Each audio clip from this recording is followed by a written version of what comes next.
দেশের জনপ্রিয় গায়ক, সুরকার, অভিনেতা ও মডেল তাহসান রহমান খান ও অভিনেত্রী তাসনিয়া ফারিনের নতুন গানটি ট্রেন্ডিংয়ের শীর্ষে। এই তারকা জুটিকে সবাই খুব পছন্দ করেন। তাহসান ও ফারিনের সঙ্গে কাজ করতে আগ্রহী। পেশাদার সঙ্গীত শিল্পী না হয়েও ফারিন তাহসানের সঙ্গে দারুণভাবে গানটি গেয়েছেন। প্রথমবারের মতো হানিফ সংকেতের ম্যাগাজিন অনুষ্ঠান ইত্যাদিতে তারা গান পরিবেশন করেছেন।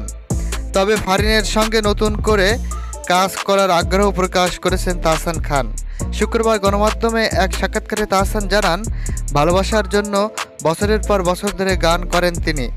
তার এবারের সুযোগটা এসেছিল ইত্যাদি হানিফ সংকেতের কাছ থেকে।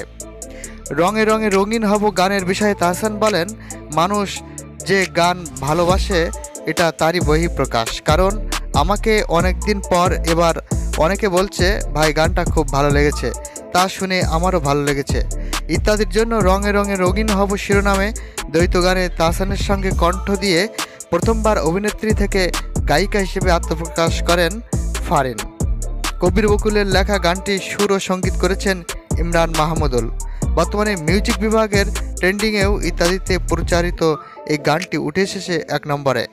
বিষয়টি নিয়ে নিজের ফেসবুকে উচ্ছ্বাস প্রকাশ করেছে দেশের গুণী ব্যক্তিত্ব ও উপস্থাপক হানিফ সংকেত।